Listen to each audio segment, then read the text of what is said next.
Hello, আসসালামু আলাইকুম। Visa tutor channel থেকে মহিতিন আরো একটি চমৎকার তথ্যবহুল ভিডিও নিয়ে হাজির হয়েছি। আজকে আমরা যে দেশের ভিসা ও জব নিয়ে কথাবার্তা বলবো, ব্যবসা নিয়ে কথাবার্তা বলবো, সেটি হলো টুভালু। টুভালু একটা দ্বীপ দেশ, এটি কিন্তু সুন্দর একটা দ্বীপ দেশ। তো আপনি যে ইন্টারেস্টেড এই দেশটিতে যাবেন, আর বাংলাদেশে যারা পাসপোর্ট রয়েছে তাদের জন্য আসলে এই দেশটি ভালো একটা দেশ হতে পারে। কারণ এই দেশটি আপনি যেতে পারলে আপনি অস্ট্রেলিয়া সহজে মুভ করতে পারবেন, কারণ তাদের পাসপোর্ট খুবই দামি পাসপোর্ট, ভালো পাসপোর্ট। এই দেশের পাসপোর্ট আপনি 20-40 উপরে ভিসা ছাড়াই যেতে পারবেন। আর তাদের সাথে অস্ট্রেলিয়ার বেশি চুক্তি রয়েছে, এই জন্য এই দেশের নাগরিক যারা রেসিডেন্ট রয়েছে তারা অস্ট্রেলিয়ায় কাজ করতে পারে। তো দারুণ একটা সুযোগ, আশা করি বিষয়টি বুঝতে পেরেছেন। তো এখানে আপনি যে জবটি করতে পারেন সেটি হলো আপনার বাংলাদেশে যারা পাসপোর্ট আছেন তারা কিন্তু আপনার অনারাইভেল ভিসা পান, মানে ওই দেশে বিমানবন্দর নামলে আপনাকে তারা অনারাইভেল ভিসা দেয়। তো আপনি কিন্তু এই সুযোগটি নিতে পারেন। তো তার আগে আপনাকে একটু মানে কিছু বিভিন্ন ডকুমেন্ট রয়েছে, সেই ডকুমেন্টগুলো স্ট্রংলি ভাবে আমাকে রেডি করে নিয়ে যেতে হবে, তাহলে আপনি দেশটিতে সহজে যেতে পারবেন। অনারেবল অনেকে বুঝেন না, অনারেবল হলো আপনি যখন বিমানবন্দর বিমান থেকে নামবেন তখনই তারা আপনার কাগজপত্র চেক করে আপনাকে ভিসা দিবে। আশা করি বিষয়টি বুঝতে পেরেছেন। তো এখানে আপনার বিভিন্ন ডকুমেন্ট রেডি করতে হবে। তো আপনি যে কাজটি করবেন সেটি হলো আপনার আপনি সাদা পাসপোর্ট যেতে পারেন যদি আপনার সেই ধরনের এবিলিটি থাকে। তো আপনি প্রথমে আপনাকে একটা হোটেল রিজার্ভেশন করতে হবে ওই দেশে, তার অথবা আপনি যদি ওই দেশে কেউ পরিচিত থাকে তার থেকে ইনভাইটেশন আনতে পারেন। দুটি কাজই করতে পারেন, তাহলে আপনার একটা ডকুমেন্ট হয়ে গেল। তারপর আপনি একটা ফ্লাইট রিজার্ভেশন করতে হবে। তো ফ্লাইট রিজার্ভেশন মানে আপনি ধরেন রাউন্ড ট্রিপ একটা টিকিট বুক করতে হয় অনলাইনে, তো সেটি আপনি করতে পারেন, এটা অনলাইনে করা যায়। তারপর আপনাকে একটা মানে রেডি করতে হবে, ট্রাভেল এটিনারি। ধর আপনি এদের সাথে ধরেন 10 দিন 15 দিন থাকবেন, তো সেই ট্রাভেল এটিনারি আপনাকে তো 15 দিন কি করবেন ওই দেশে, সকাল বিকাল দুপুর এই টোটাল একটা বর্ণনা, আপনি কোন কোন শহরে যাবেন, কি দেখবেন, এগুলো একটা বর্ণনা আপনাকে দিতে হবে, কোথায় কি খাবেন। তো এইগুলো হলো আপনার একটা ট্রাভেল এটিনারি বলে আপনাকে। তারপর রেডি করতে হবে আপনাকে একটা ব্যাংক স্টেটমেন্ট। তো অনেকে বলে ব্যাংক স্টেটমেন্ট লাগে না, ভাই আসলে আপনি যখন যাবেন আপনাকে মানে টোটাল প্রমাণপত্র নিয়ে যেতে হবে। কারণ আমরা বাংলাদেশের পাসপোর্ট তো বুঝিনি, আমরা দিন দিন নিচের দিকে চলে যাচ্ছি, আমরা মানে সর্বনিম্ন দিক দিয়ে বর্তমানে 7 নাম্বার র্যাঙ্কিং এ আছি। তো বিষয়টা বুঝতে পারছেন আমাদের পাসপোর্টের ভ্যালু কত। এই জন্য কিন্তু আমাদের এই জন্য একটা চিন্তা করতে হয় যে আমরা আমাদেরকে ব্যাক করে দেখি না। এই জন্য আপনি যখন এই সাপোর্টিং ডকুমেন্ট গুলো রেডি করে নিয়ে যাবেন তখন কিন্তু আপনার একটা স্ট্রং পয়েন্ট থাকবে, আপনাকে তখন তারা সহজেই ব্যাক করাবে না। তো আপনি এখানে যদি ব্যাংক স্টেটমেন্ট আপনি মিনিমাম 2-3 লাখ টাকা রাখবেন, আর এটা আপনি ডলারে দিবেন, ডলারে নেবেন।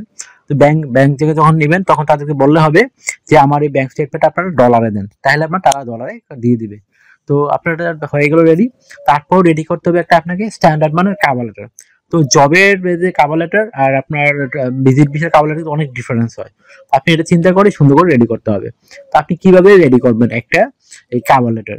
তো কভার লেটার নরমাল লিখতে পারেন আপনি টুভালু কেন যেতে চান, এবং আপনি যদি ওখানে কেন কি করবেন 15 দিন গিয়ে, কত তারিখ কত তারিখ থাকবেন, কোথায় কি করবেন, এগুলো টোটাল সংক্ষিপ্ত বর্ণনা দিবেন।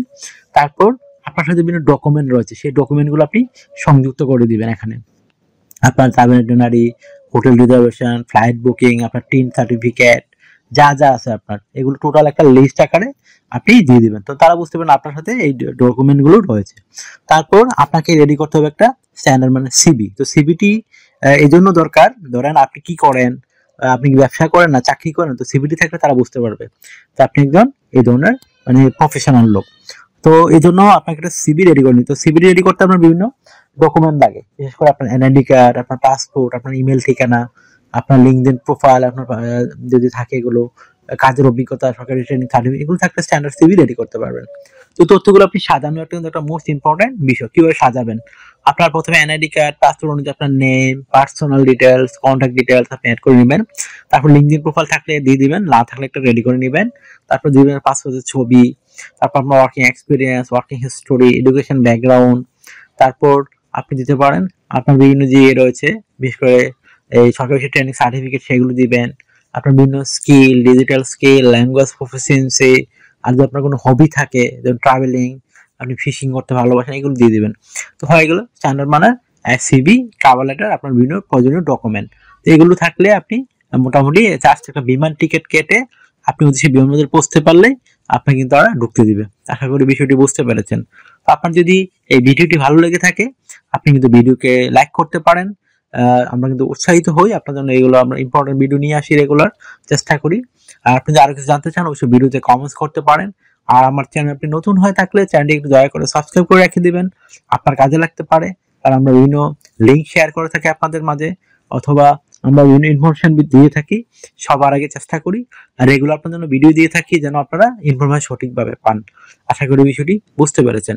তো দয়া করে আপনারা চ্যানেলটিকে সাবস্ক্রাইব করে রেখে দিতে পারেন, তো আপনারই কাজে লাগবে কোনো এক সময়।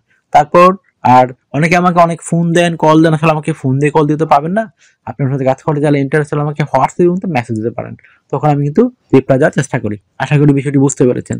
তো আর আপনারা আমাকে বেশি সাপোর্ট করতে চাইলে বেশি বেশি আমার ভিডিওগুলো শেয়ার করে দিবেন।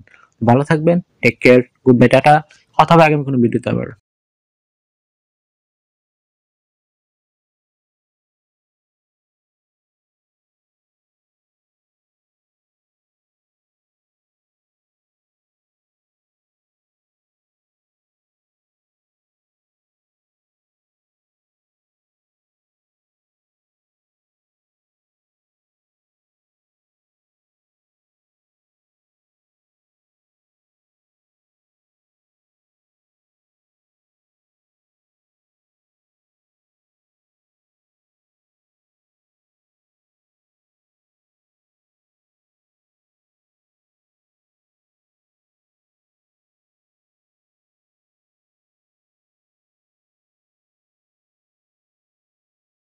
আগামী ভিডিওতে।